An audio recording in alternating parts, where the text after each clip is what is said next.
Right-click is kind of a magic button in Vivaland. Very important to be able to snap your walls together. We have received some bad reviews about it. This is something I love about Vivaland. Hello, my name is Fanni. I am co-founder and creative producer of Vivaland. Not so long ago, we had our dream house demo released, which is the build mode of Vivaland. And today, together, we are going to build a retro-inspired house with the focus of using the curve wall tools. And during this process, I will give you my best building tips. And I will also talk about some insider info on our development process and what you can expect for the future of Vivaland. Let's jump into the build mode. Here I'm using the room tool to create a full room. You can expand the rooms sideways or upwards as well, using the arrows just by clicking on it. There's also a context menu coming up when you are clicking on a wall, and you can turn the wall into a foundation. I am using the single wall tool. To add another wall, you can only move walls for the outside with the middle arrow if you have them on perpendicular. If they are not perpendicular, you can just turn on the grid again and snap one of the end of the walls to the grid. So to use the curve tool, you have to click and then hold your mouse button and then click when you reach the other end of the wall. I'm still working on the foundation, but I do love to keep using the walls before I turn them into a foundation. It allows a bit more flexibility because you can have inside walls as well. Just in a minute, when I'm going to turn it into a foundation, the inside walls will disappear. And good news, we are going to turn this foundation tool soon into a standalone tool, as many of you have requested. The stairs are also resizable, both sideways and to the front and the back as well. And as I have the foundation now, I am going to start to work out the first floor pan. The first floor's floor pan. Floor pan.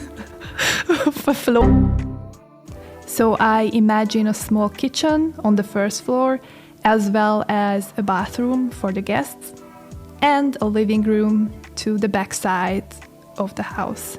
I'm adding stairs leading to the next floor. We have a porch thing going on the left side of the house, so I will want to add a terrace to the top. Very important, to be able to snap your walls together, you have to have the snapping or the grid enabled. The grid for me at the beginning stages of the building are extremely helpful, and when I'm arranging furniture or small decorations later on, I usually turn it off. I'm adding some doors as well as some windows to the house. And as you can see, we have an amazing color wheel feature. I will keep using it around the whole house. For placing the windows and the doors, I usually recommend turning off the grid and using the snapping. As you can see, they can sideways snap to each other, so you can have the same height on your walls. Now I'm working on the second floor, and you can see I have visual guides that help me even when I don't have the support of the grid. So we also have a fence tool, and we have received some bad reviews about it, but we are working on it to make it better. So in the current version, you have to select the fence tool first, draw a basic fence, and then you can apply the different colors. We are working on it to add a feature where you can directly select the fence you like and draw with it. But I think we will still keep the recoloring feature because it's great. You can just turn your fence into the style you want and you don't have to redo it from the beginning. Now I'm selecting some colors for the flooring as well as for the walls. I think for bathroom we can go with something bold. It's pretty small, and for the bigger areas I like to choose something more neutral. Of course, we need curves everywhere. We have a color tintable wallpaper, so you can just select any color you like using a color wheel, and then you can directly apply it to your house. Now I'm working on the roofing. To resize the roof, you have to right-click it, and then you get the arrows, which will help you to get the size and the shape and the height of the roof that you desire. Right-click is kind of a magic button in Vivaland. You have to use it with objects as well to get the context menu of the objects, which lets you duplicate it, delete it, even search the objects to find its category. So I'm starting the furnishing of the first floor. I would like to keep some of this red theme going on around the house. This would be a signature color. And then, of course, keeping the retro vibes and inspirations. With the kitchen, I really like to use the snapping. It's usually very useful. Sometimes snapping is not perfect in the game, as you can see, and we are working on it. But to avoid it, you can just turn off the snapping and place the item anywhere you wish to have the perfect placement of it. So here again, I'm using the color change feature. Make sure to save your colors because you can use it on different decorative items throughout the house. When you're placing chairs, again have the snapping on because they snap to the table. So for adding decorations, turn off your grid and snapping because it will enable you completely free placement of the objects. I'm also frequently using the resizing of the small decorative objects. You just have to right click and with the top arrow you are able to resize it and fit it into your cabinets. It's only possible for decorations because if we would resize a couch, like Viva couldn't sit on it. And then we also have these shelves that are snapping on top of each other, so you can really build interesting designs with that.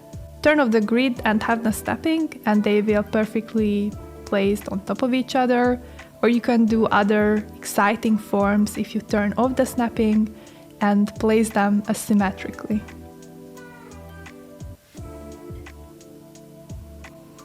This is something I love about Vivaland. Is really I can place small decorations everywhere where I see a surface. It can be even inside a furniture.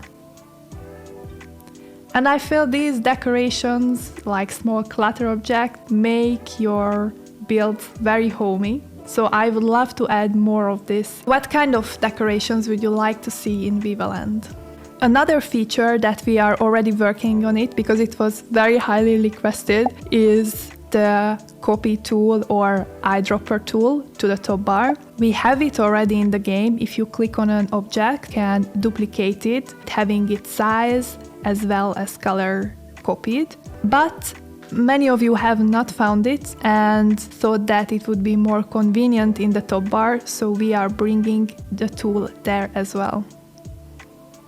Also, if you have any ideas like what features you would love to see in Vivaland, please comment, because we are constantly reading them and making decisions on how and what will be the future of our build node. So on the top floor I have a bedroom, next to it a bathroom with a huge bathtub and a small working area. You all know how the path tool works, but many of you have not found how to make it wider. So you just have to click on one of the dots, the beginning or the end, and you will have some arrows to resize the width of your path. I hope you all enjoyed building with me and learned a few building tips as well as some things about Vivaland. Please do go to our Steam page and wishlist Vivaland, our main game, or try out Vivaland the Dream House. We really appreciate all Steam reviews and wishlists because this really helps the project grow.